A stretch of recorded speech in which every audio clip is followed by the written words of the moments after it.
Hey everyone, it's Midnight here, the Canadian Chaos Mom. I want to give you all a quick rundown of what's going on with me pertaining medically.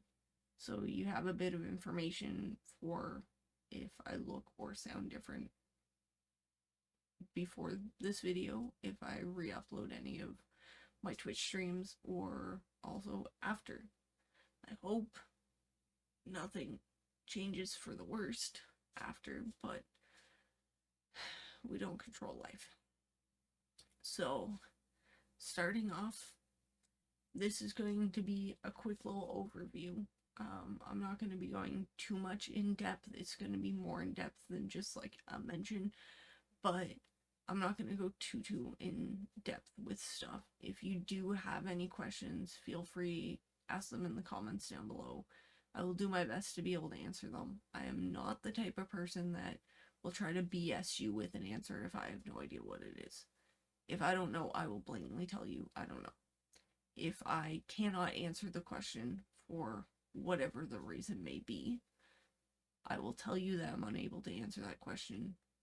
I'll still probably try to answer it as best as I can within reason.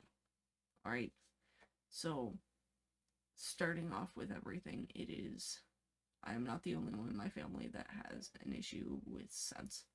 Both my parents, my sister, and one of my aunts also have issues with scents. Um, Clones perfumes are the primary for all of us, but everyone has individual extra triggers. Mine were like lilacs and stuff. So, hooray. Been something I've dealt with since I was a kid. I just apparently drew the short stick. So, fast forward in time, the last company that I worked for was a driving instructing company. I was teaching people how to drive and get their license and drive safely. That's what I was doing. So we are in cars, tight quarters. I've told them about my allergy to scents. It's a whole thing. Glancing over that. But November of 2022, I had an exposure while at work that caused me to be out of work and without a voice for an entire month. I had to go to an ENT who referred me to a speech therapist for me to be able to get my voice back. It was not a fun time. It was incredibly isolating, and it was, I would say, the first real look that I had and real experience that I had of feeling so isolated, even when like my husband Vice was here, our roommate was here, my family was around. It was still incredibly isolating because if anyone asked me anything, I had to type a response or write out a response on a piece of paper. And it's frustrating. So that happens in 2022.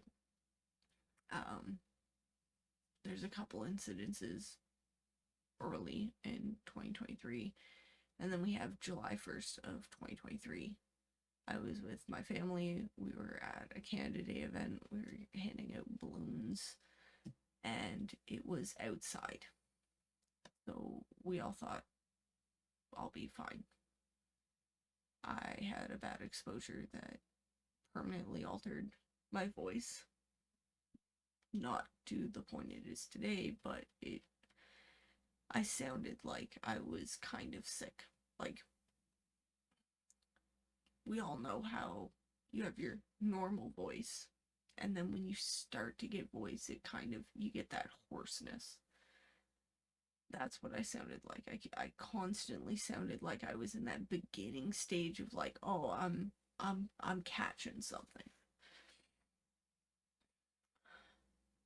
I tried all the things that the speech therapist told me to do, and it didn't fix it. So, hooray, that's my voice. Come the end of July, I no longer have a job. we go on from there. I have not had a job since. I'm waiting on my application for disability through the Canadian government because I can't have a job. If y'all want to hear that, we can go into more detail of that later, but that's the whole thing with it.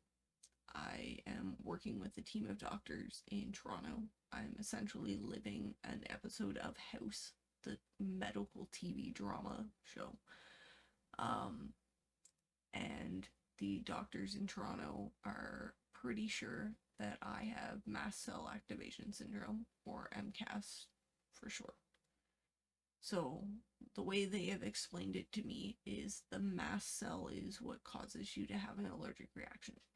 So when you have MCAS, your mast cells are overreacting to your allergens. So yes, you had this allergy from the start, but something is causing the mast cell to overreact to it now, which is why I am now anaphylactic to sense my throat will close.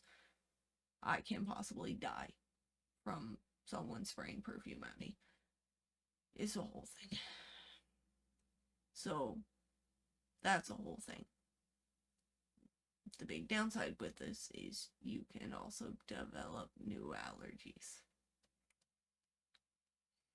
which I have experienced now, and I'm not happy about it because there's something in cheese, so I can't eat cheese anymore. And something in chicken strips or chicken nuggets. And I am still trying to test that out to see where I've made a couple order like things like Jane's chicken strips and like peeled the breading off and just ate the chicken to see if that was it, or you know, I don't have a conclusive thing for that.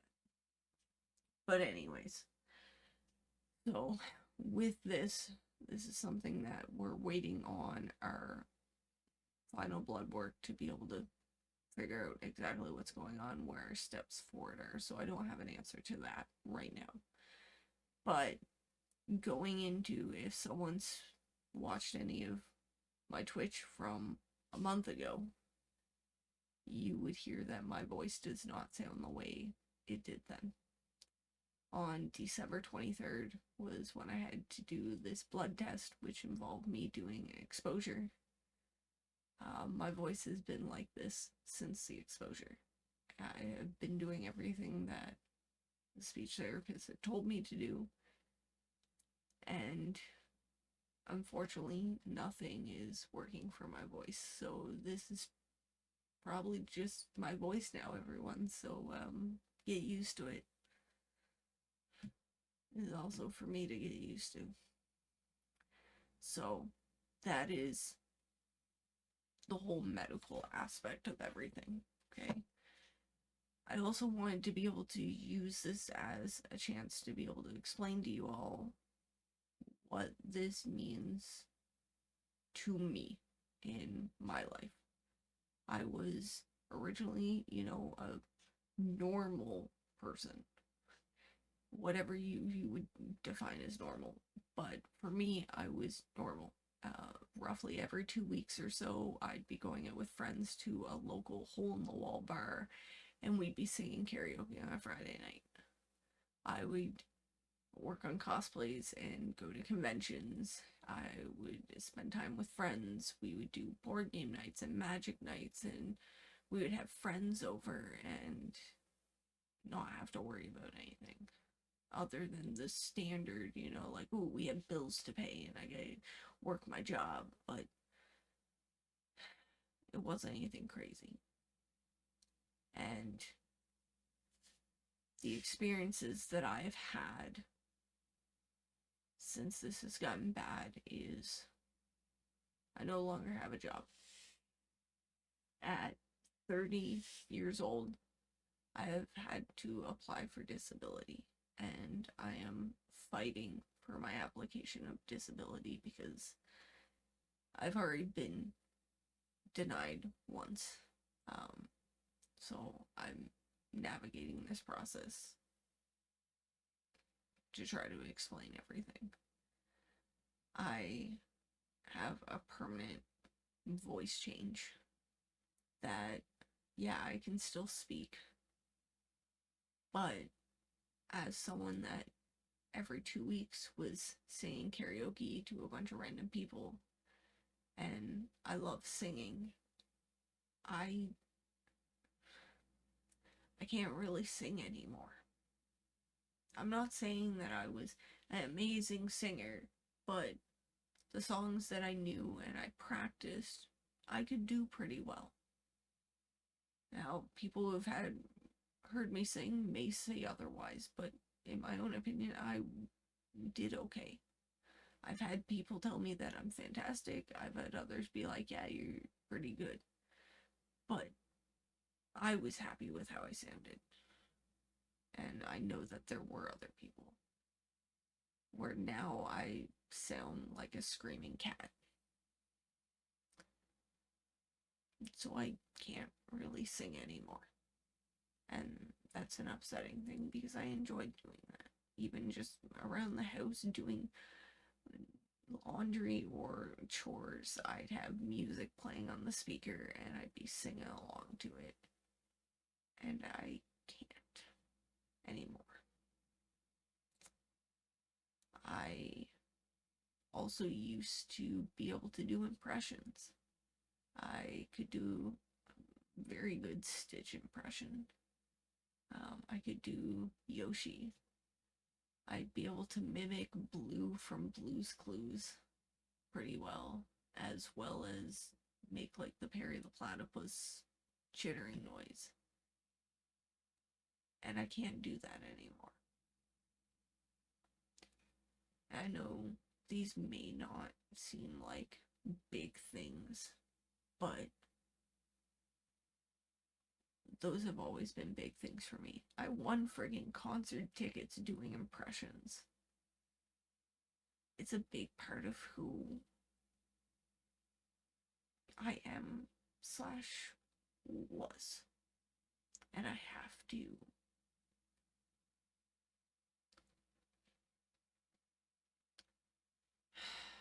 the way my therapist has kind of explained it to me is I have to grieve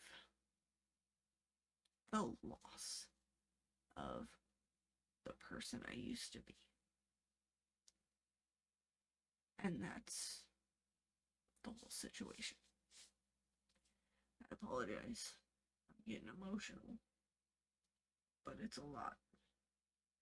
Especially since we're getting into stuff that is new. I'm still processing. If I talk about the extra part of it, it's like things that I've been processing for a year I can joke about, but the new stuff I haven't fully processed yet, so. But yeah. So these are ways that I've had to change, and I've had to essentially have the time to grieve the death of parts of me that will most likely never return, and just move on with my life. The fact that I went to school for cooking and will probably never be able to professionally cook again.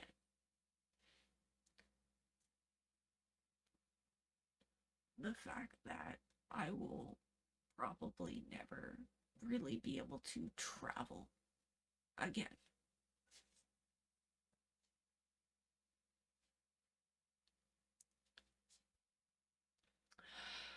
It's a lot. It's a lot. So this is some of the things that I've had to deal with and process.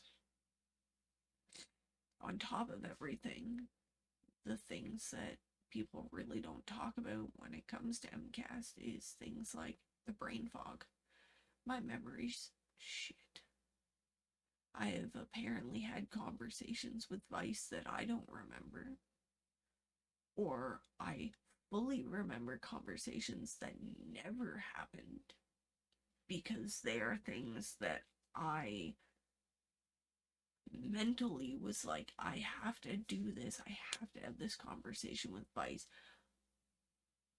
And I have thought about it so much that I believe that I had this conversation. But then there's also important conversations that we did have that I have no like, I have no memory of at all.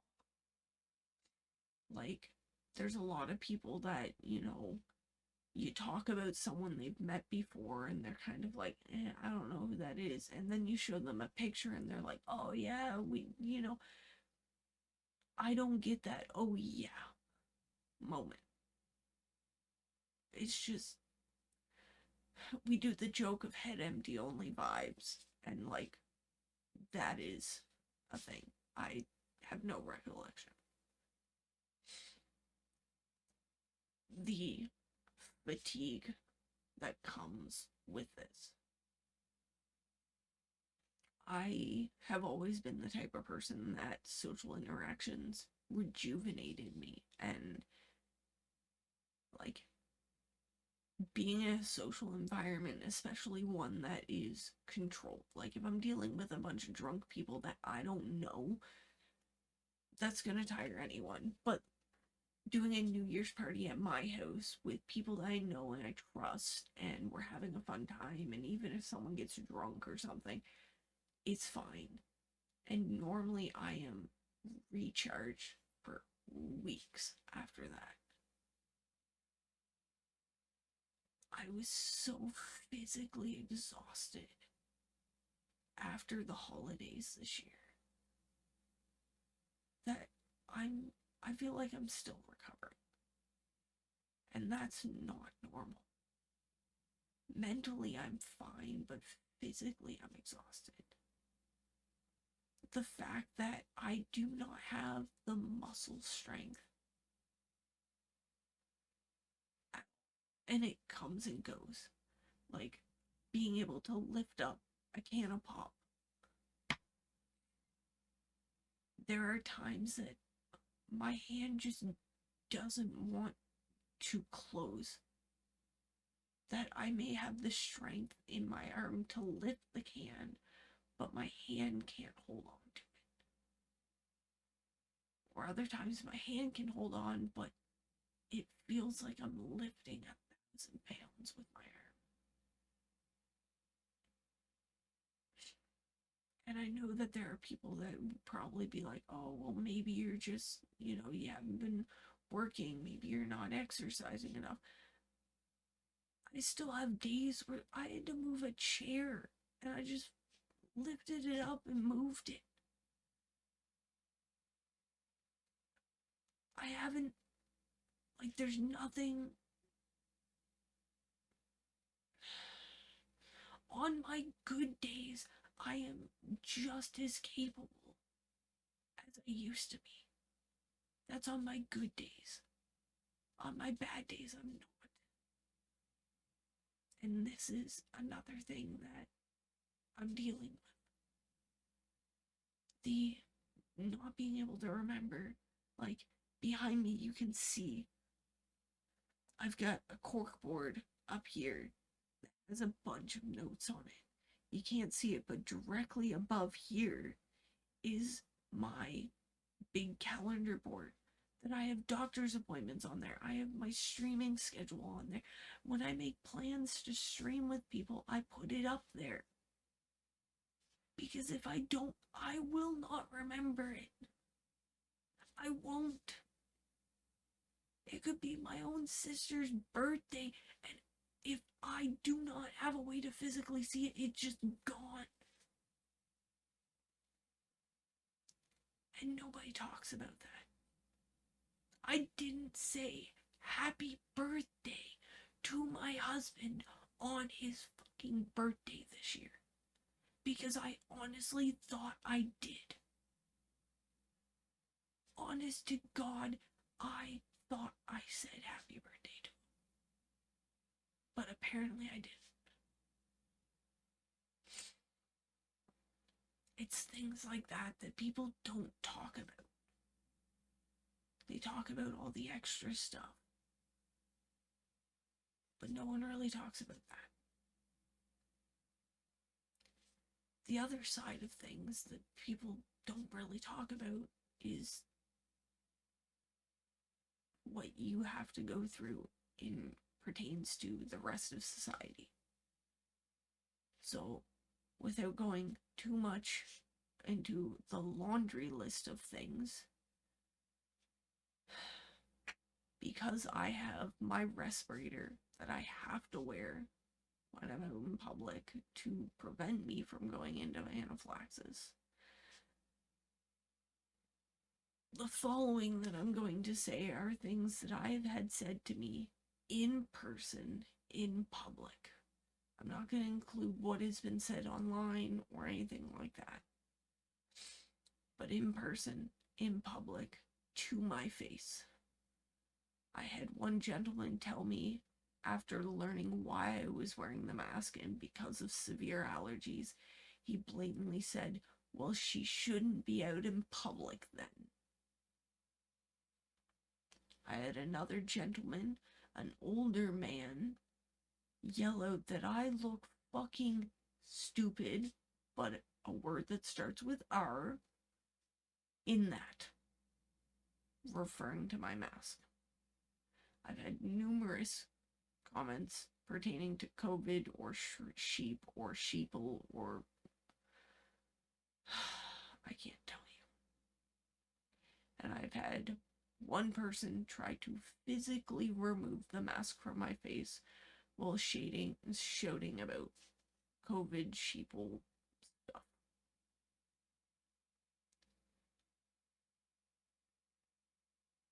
There's a lot more. So, this is just my life. What I deal with every single day that I work up to leave my house. Between the possibility of comments, the stairs, and unfortunately, even those in the medical profession not fully understanding. I went into the hospital via ambulance this past year because of chest pain, heart issues, and I had 3 nurses come up and ask if we could switch the mask I was wearing, my respirator, for one of the hospital COVID masks. And the first nurse that came up, I explained that this is because of an allergy. I am anaphylactic to scents. I have an EpiPen. She left. She went to the nurse's station that I could see from the room I was in. She was talking to another nurse. The nurse she was talking to then came into my room and asked me the same question. I explained to her as well that I am anaphylactic to scents. I have a prescribed EpiPen. I'm not going to do that. She returned. Those 2 nurses convened when a third nurse showed up, and I could hear them make some sort of comment about stupid allergies or something along those lines before the third nurse came and asked me the same question. Which shouldn't happen. It shouldn't. But, the first nurse, I can understand benefit of the doubt. But the second and third, no. And this is what we've got to deal with. So, as a bit of that overview as to what the doctors think is wrong with me, what kind of my experience has been so far, as well as ongoing experiences. There you go. As I said at the beginning, if you have any questions, feel free to leave them down below. I will do my best to be able to answer them Again, if I cannot answer them, I will let you know. Or if I don't have the answer or don't know the answer, I will let you know as well. Other than that, it's just make the most of each day that you have. And remember that as long as you are doing what you can with the amount of energy that you have today, Chaos Mom's going to be proud of you. Okay? So, whatever energy level you have today, if you want to use however many spoons, spell slots, whatever analogy you want to use for the energy that you have on a daily basis, just do the most that you can with it. And don't beat yourself up if you have more or less energy than you did on previous days, because even for neurotypical, normal, healthy people, the energy fluctuates day by day. All right. So, with that, I want to say much love to each and every one of you, and I will see all of you next time. All right.